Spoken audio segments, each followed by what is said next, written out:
In the middle here.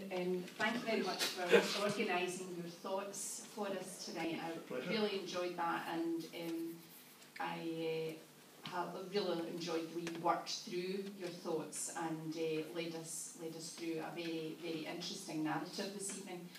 I had a few points that I kind of thought might be kind of interesting for the audience, and maybe a question or two as well, if you'll just bear with me for a moment or two. Yeah.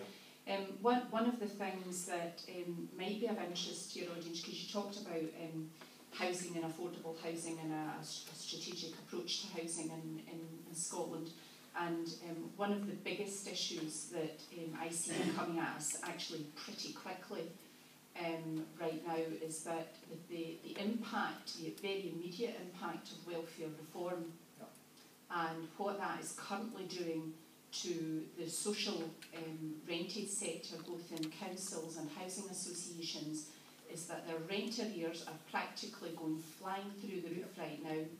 That will impact on any long-term building plans or even medium-term building plans, and everybody's house building plan just now is up for re-debate. Now that has a very, very significant implication for Scotland, not even in the long term, but in the medium term. I also wanted to make a comment about health and social care, and I wasn't quite sure if this was what you meant when you were talking about anticipatory care will be difficult to achieve without structural reform. There actually is structural reform going on right now. I mean, the government says that it's not redrawing boundaries, it's not reorganising local government, it's not reorganising health boards, but in actual fact that is exactly what it's doing right now, and there's no point in kidding ourselves on about it. The Public Service Reform Bill to put in place new partnerships for adult health and social care to fundamentally change how we take health and social care forward.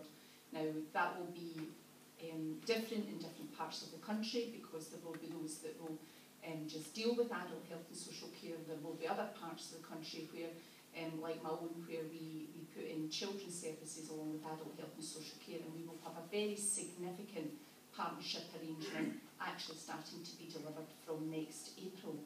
And that will be a very different way of managing those services, those staff, those resources that we have in North Ayrshire. And I and my counterpart in the Health Board will have an extremely difficult, or different rather, not difficult, but extremely different relationship to the one that we have had so far. We're working on that just now. I also wanted to say that I've been doing a wee piece of work at the moment around some of the inequalities work that local government has been doing, and there's actually a lot more happening at scale than we give ourselves credit for, and part of the reason for that is actually just because we call things by different names, but when you look at what we're doing and the impact that it's having, there is much more going on at scale than we thought, and I hope to be in a position to maybe bring some of that out into the public domain either towards the end of this year or into the start of next year, so there's a wee bit more clarity around that, and I think that's probably pretty helpful as well. I wanted to maybe kind of bring my thoughts to a conclusion now, you'll be glad. First of all, to say that one of the things you didn't talk about particularly much was employability and the links to the private sector, and we don't do that well in Scotland just now, certainly not by European standards. And there is something that there is some real hard thinking that we need to do to really turn all of that on its head and take what I would call a much more whole systems approach and a preventative approach to securing employment for as many people in Scotland as we possibly can. And the other final point that I wanted to ask you was, what do you think about what we're doing in local government just now around benchmarking? Because that has moved on since you were in the audit position that you held, and that has been a big change that we've made this year. It has indeed. Right, my plea in self-defence is that there's quite a number of issues I would have liked to mention, but I spoke for too long as it was. The housing agenda is a really big one. I mean, I absolutely recognise that. In fact, I think it's fair to say, Graham, that might be doing a bit of work under the auspices of Shelter on this at some stage. Yeah. If you want to say anything about that, I'll leave that to you. Well, you're the chairman. But you're going to go for an announcement at some stage, or just Quite happy happy to talk about about it. things was establishing a commission. What happened was that just on the housing thing, Graham said, "Come in and have a coffee sometime," or words to that effect. So I did, and then suddenly began to realise this was a conversation with a purpose, and the purpose was to ask whether I would be interested in taking the chair of a commission sponsored by Shelter, but operating independently of it, to take an objective look at how we might reset the agenda for housing and well-being in Scotland for the latter years of this decade and into the next decade. And Graham and the folk at Shelter, we wanted to be independent, because I said, I'm not a housing expert. Again, flying under false colours, I'm not a doctor, I'm not an auditor, I'm certainly not a housing expert. But Graham, you were saying that really the view of Shelter was to get a truly independent group to look at this. And they've given us a budget for research and a bit of support. We've got a project manager who's from the Scottish Government, Richard Grant, who I think is very good. And we're going to look at some of these issues. And we've met once as a commission. My personal hope is that I'm sure we'll produce a good quality report, because there's lots of intellectual energy and competence in Scotland and elsewhere to do this. We'll do a good piece of work, but then what happens to it? So I was concerned about, impact and making a difference. I think what we need to do is frame a report that is challenging for all the political parties in Scotland on the housing agenda, and get it ready in good time for the political manifestos that will be coming up towards 2016, and actually take whatever we produce to the individual parties and look them in the eye and say, look, these are the issues. We would be grateful if you take this stuff quite seriously. Here are some ideas for this. And by the way, Shelter will be watching how you take this forward, because you've got to have that follow-through. But I absolutely, the thing that I find rather depressing about the whole agenda for social housing is that the problems which, first and foremost, the people in the sector are experiencing, the tenants, but also the managers of folk like yourself in local government, all these problems were foreseen. It's really not good, is it? And I do take your point about the whole system approach to employability, because I think we've got huge opportunities here, but we're not addressing them. I fully accept that. The benchmarking, all I know is from, sorry, I don't read this stuff anymore, that's a trouble. Well, it's good actually, I don't have to read all this stuff. But I mean, I understand from my occasional conversation with former colleagues and like that it's really going pretty well now, it's beginning to get some real traction, which is good. All overdue. Yeah, Yeah. for sure. Yeah. Any more questions?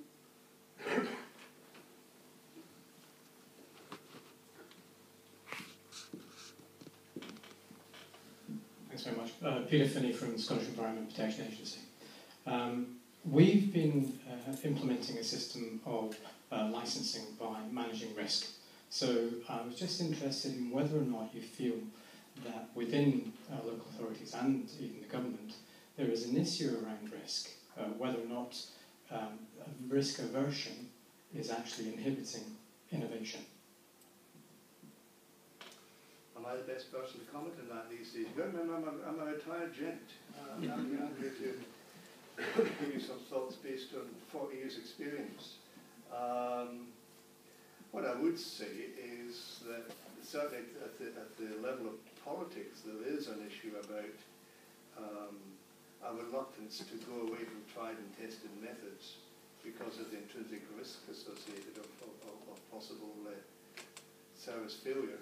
And the related issue in there is the obvious one, which is worth naming, is the trial by media which goes on in Scotland. You can have councils, health boards, SEPA for that matter, organisations performing very well if you look at the objective performance reporting, but it's occasional small issue which grabs the headlines and colours the political debate and the public perception of organisations.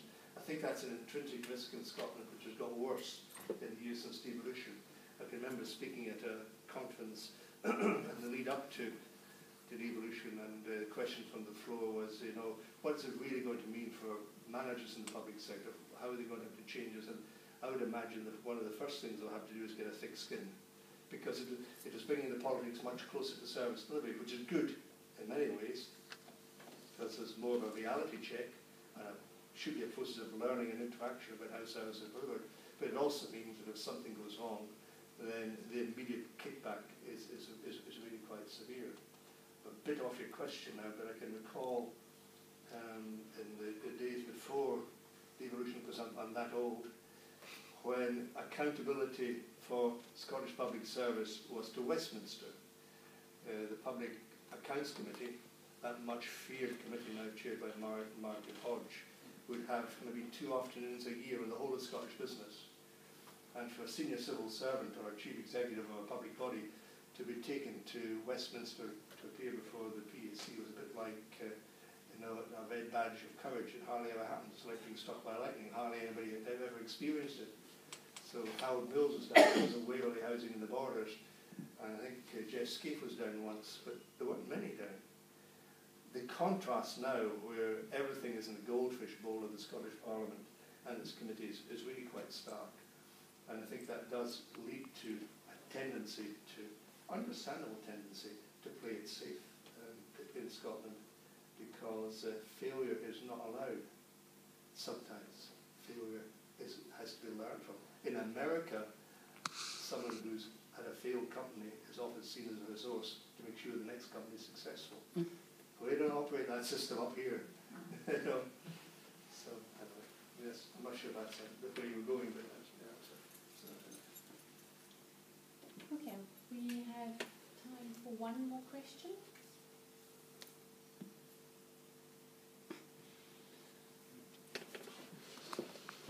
John Walsh. Bob will remember me in a different guise in the past, but it's a two-way road.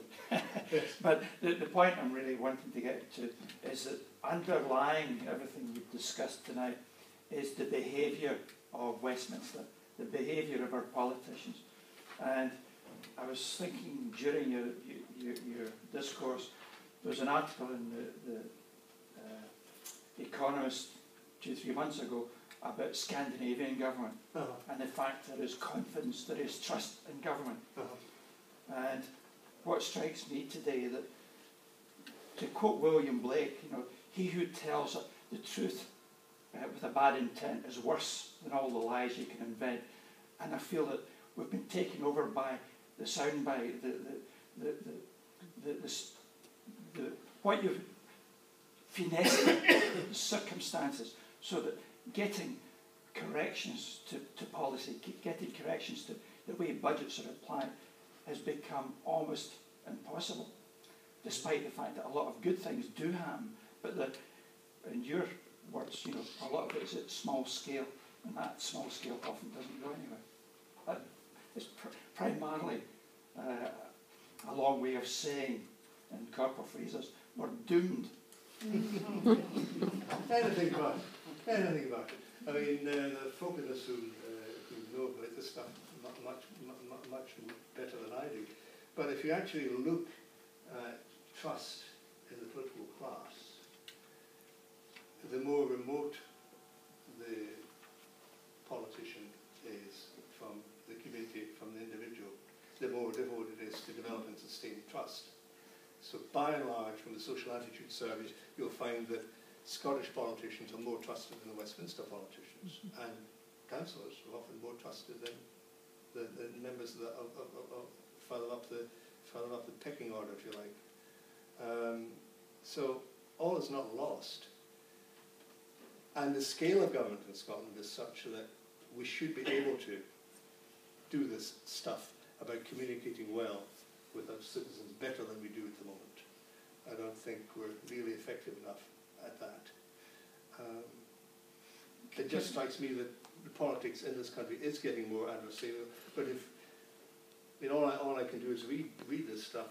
I detect that in some of the Scandinavian countries, the politics is now getting more adversarial.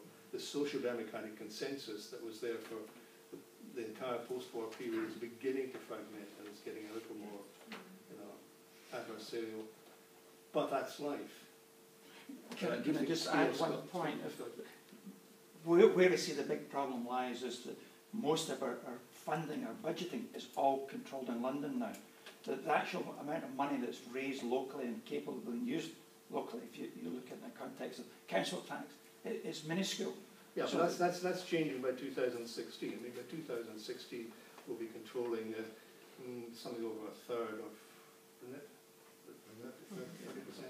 30%, bit more than 30% of our revenue. So it is changing, and there must be a good prospect that after the independence referendum, if Devo Max comes through, people are saying it should be possible to get that up to about 50%.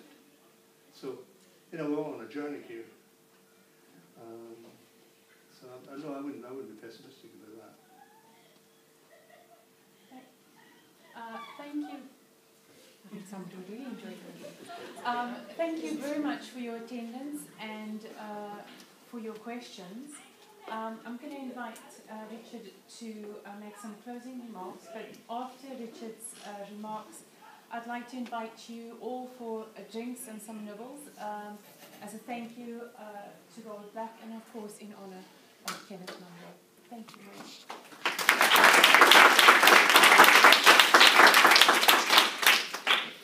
You'll notice that I am wisely not standing between you and the drinks. But I don't intend to keep you for more than a very brief moment. Thank you very much for coming along. Thank you for coming along, in particular, to acknowledge the contribution that Kenny Munro made to sustaining the centre through a phase of its life.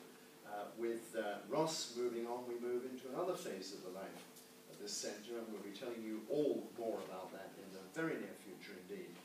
And thank you finally for coming along and engaging with Bob in the way in which some of you have done through particularly sharp and focused questions, some of which I was actually, Bob, dying to answer myself. Privilege to you. Thank you very much indeed. We look forward to seeing you at future occasions for the Centre at Scottish Public Policy, and as Karen said, please join the rest of us enjoying the hospitality of Glasgow Caledonian University. Thank you very much for your time.